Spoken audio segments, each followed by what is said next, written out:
Hey guys, Alicorn here. A lot of people seem to ask about how lords and vassals work, and honestly it is one of the more difficult concepts to understand if you're not already familiar with it. The help section has a few paragraphs on it, but it can still be a little confusing in practice. So, let's get on this thing.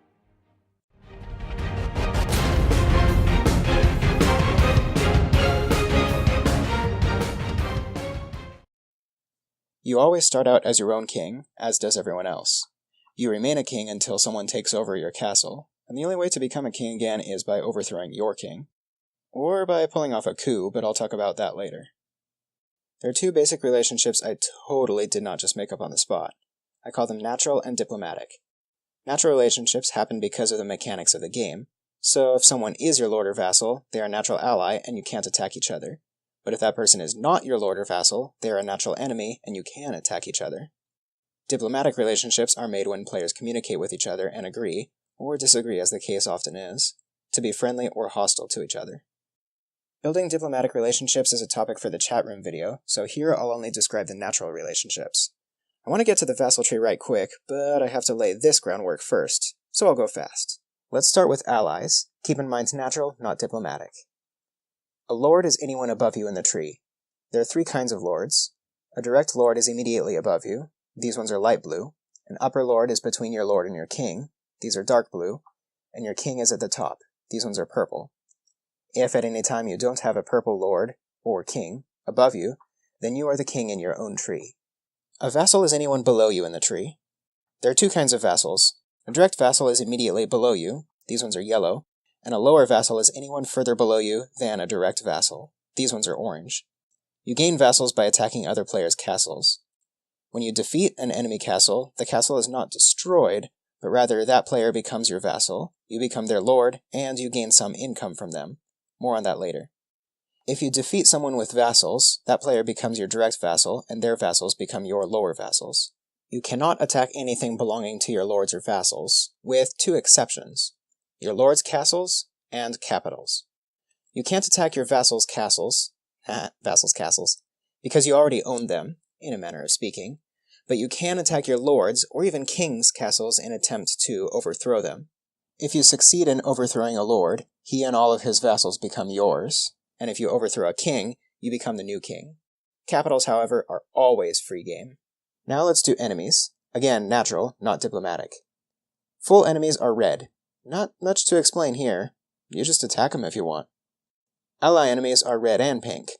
They are allies in the sense that you share the same king, but enemies in the sense that you do not share a lord-vassal relationship, and can thus attack anything of each other's: troops, villages, and castles. With that groundwork laid, now we can talk about how the tree works. So if any of that, attacking a lord and getting his vassals, didn't make sense right away, it will very soon. Think of lords and vassals like a horizontal bar with S-hooks hung on it and hooked on each other. First, you take a vassal, then it goes under you. Direct vassals are yellow. Now say your vassal takes a vassal, it goes under him. Lower vassals are orange. Now say someone takes another person. One goes under the other, but they stay red to you because they're still enemies. Let's repeat the process a few times. Now say someone takes you. You go under them. The top person in your tree, your king, is purple. And those who are vassals of your king, but not your lords or vassals, become red and pink. If someone takes your king, your whole chain goes under that player. Your new king becomes purple, his vassals become pink and red to you, and your previous king becomes your lord, light blue. Now, say a different king takes your new king. Your king goes under, new king becomes purple, old king becomes upper lord, dark blue, and vassals of new king become pink and red. Now, say your vassal takes one of your upper lord's vassals. That former ally enemy comes off the S-hook of your upper lord and goes under your vassal. That and any vassal of his becomes your lower vassal. Now one of your ally enemies takes your upper lord. Upper lord goes under, previous ally enemy becomes new upper lord, dark blue, everything else stays the same. Now things get interesting. Time for an upset. Let's zoom in. One of your lower vassals takes the uppermost lord. What happens? The upper lord is taken off the chain, the vassal doing the taking is taken off the chain, they switch places, so your former vassal takes position under the king, and the upper lord becomes a direct vassal to that player. Now for color changes. Your previous lower vassal is now an upper lord, dark blue. His vassal is no longer your vassal, but an ally enemy, pink and red. Your previous upper lord is still an upper lord, dark blue. Nothing else has changed. Let's say you take up all the ally enemies. They go under you. The topmost ones are your direct vassals, yellow, and the other ones become your lower vassals, orange. Now you want to take the king. You switch places. That was easy. You become king, and the king becomes your direct vassal, yellow. And everyone below your previous king, aka your previous lords, becomes lower vassals, orange. So if you're wondering what will happen in the case anyone takes anyone else in the vassal tree, here it goes. If the attacker is not overthrowing his lord, in other words, attacking an enemy, then just take the defender's hook and put it under the attacker. If the attacker is overthrowing his lord, follow these 4 easy steps. Number 1, take the attacker off his current link. 2, take the defender off his current link. 3, put the attacker on the link the defender was on. And 4, put the defender, with all his vassals together, directly under the attacker. I'll leave you to think through your own situations, but this should give you an idea of how it works. Believe it or not, the exact same mechanic works in the case that multiple people attack their lord. It's just a little difficult to think through what happens and who comes out on top. Essentially, it's a first-come, first-served system. Whoever army arrives first takes the cake. Say Tim, Joe, and Bob, let's say you're Joe, are all allies under Chris, and Chris has been a mean lord, so Tim, Joe, and Bob decide to gang up on him. The vassal line goes Chris, Tim, Joe, Bob, but Joe's army arrives first, then Bob's, then Tim's. Eventually, Chris's castle is defeated, but where do Chris and his vassals go? Under Bob because Bob's at the bottom? Under Tim because Tim's at the top? Actually, he goes under Joe because Joe's army arrived first. So Joe's and Chris's links are pulled off, Joe goes where Chris was, and Chris goes under Joe. Now, Bob and Tim are technically enemies, so they would fight over Chris's empty castle until one of their armies is destroyed. Joe's army is safe because he's the lord of both of them. Once either of the armies is destroyed, the one remaining gets Chris as a vassal. If Tim wins, then he gets Chris and remains an enemy of Bob. If Bob wins, then he gets Chris as a direct vassal and Tim as a lower vassal. Does that sound complicated? It may seem that way practically, but it's really simple to figure out. If you don't want to bother with armies fighting over an empty castle, then just put your armies on in ascending or descending order based on the attacker's lord-vassal status. In other words, the order of arrival should be either Tim, Joe, Bob, or Bob, Joe, Tim. I'll show you what happens with each. Tim, Joe, Bob. Tim becomes a king, Chris goes under Tim. Joe is still Bob's lord, so he takes Chris without attacking Bob's army. Bob then takes Chris. Bob, Joe, Tim. Bob becomes a king, Chris, Tim, Joe goes under Bob. Joe takes Chris's place, Chris, Tim goes under Joe. Tim then takes Chris. Effectively, the whole order was reversed. Bob, Joe, Tim, Chris. Now, I said to work from extreme to extreme with multiple attackers, but with only 3, you can do any order as long as you don't do the middle player, Joe, first. So you would be safe to do Tim, Bob, Joe, or Bob, Tim, Joe as well. The principle of attacking top to bottom or bottom to top just applies more strongly when you have 4 or more attackers. An example of when attack order might be helpful is when overthrowing a king. If Tim, Joe, and Bob agreed that Joe would take Chris's position, there are a few ways to do that. Joe attacks first, and as Chris's castle nears defeat, either Tim or Bob pull off their armies so they don't start attacking each other. Another option, to avoid needing to be on at the time Chris nears defeat, it does take a while to overthrow a king after all, would be for Tim or Bob to attack first. Then once Chris is done, whoever attacked first could open up his castle for Joe to take, thus making Joe king. Another option, this is the coup I mentioned earlier, is for the 3 to find an active red player, let's call him Fred, and ask him to take Tim out of Chris's vassal tree. Tim would have to open up his castle. Then ask Fred to open his castle for Joe to take him. This coup doesn't necessarily defeat Chris, but if all of Chris's lower vassals were under Tim in some way, then Joe is the new big shot, and all Chris has is a bunch of defense in his castle, but no vassals. However, because Chris is neither their lord nor vassal now, that opens plenty of doors for village and army harassment. If Chris happens to be the Dominus, any of them can attack first, but as Chris nears defeat, both Tim and Bob would have to pull off so Joe's army doesn't attack both of theirs, since the Dominus can attack other armies. Now, if all that wasn't confusing enough, there's one more situation that can easily throw all this off. If Tim, Joe, and or Bob synchronize their attacks so all armies hit Chris's castle at the same time,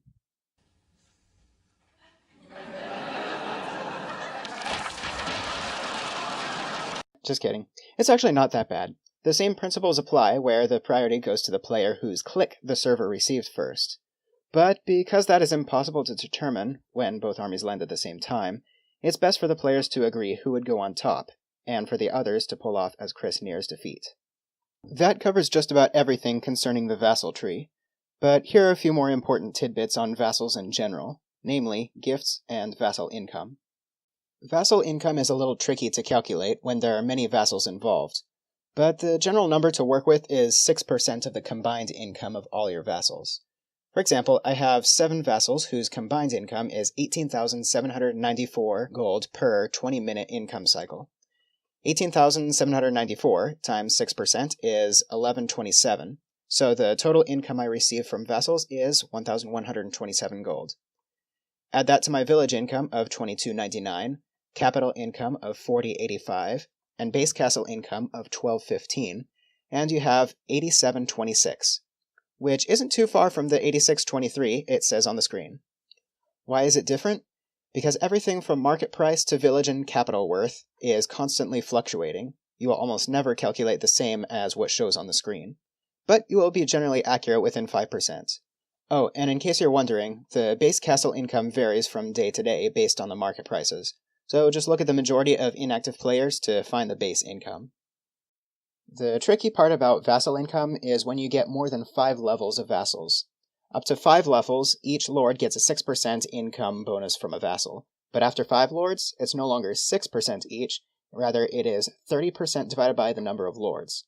So, in this example, Jaffa Drum has 6 lords, so 30% of his 4036 gold income would be 1210. Split 6 ways would be 201 to each lord, which is 5%.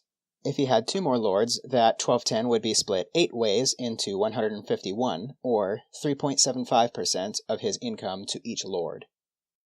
2 final thoughts about vassal income. Number 1, vassals do not lose any income to their lords. It used to be that way in the early days of the game, but now it's just that the lords receive extra income and vassals don't lose anything. Although some older players would like to see the game return to that. Number 2, having vassals with vassals is better than just having a bunch of vassals. The reason for this is because 6% of a lower vassal makes the next higher vassal richer by a few hundred income, and then 6% of that trickles up to you, as well as you getting the original 6% from the first vassal. That may not sound like a lot, but with many levels of vassals, it adds up pretty quick. Now, a final thing you need to know about vassals is that you can send gold or troops to their castles at a 20% tax rate. For example, a unit costs 22 grain and 100 of another resource. But buying troops for them would cost 26 grain and 120 of that other resource per unit. In the case of sending gold, the tax is kind of weird. The game says 20% tax, but then says the person will receive 20% less than you send. But those are different. In reality, it's a 25% tax. Here's why. You send 100,000 gold, and 20% is taken by the game. It's lost, gone. And the receiving vassal gets 80,000. Well, that's not what you wanted to send, so what do you send to get him 100,000? 120,000, which is 20% more? No, because 20% of 120,000 is 24,000, so he would receive 96,000. You should ask, 100,000 is 20% less than, or 80% of, what? A simple calculation shows that number is 125,000, which is actually a 25% tax on the 100,000 you wanted to send. Kinda tricky, I know. Between the 25% tax on sending gold and the fact that buying troops with gold costs 20% extra anyway, thus creating a double tax situation where you have to spend 125,000 gold for him to get 80,000 gold worth of troops, it is almost always better to send your vassal troops than gold. In a few rare cases, such as if they need to buy troops at a distant village and can't wait for troops to be sent from their castle, or if they need resources to build villages, then sending gold might be okay. But as a general rule, send troops, not gold. And that's about all I have on vassals and the vassal tree.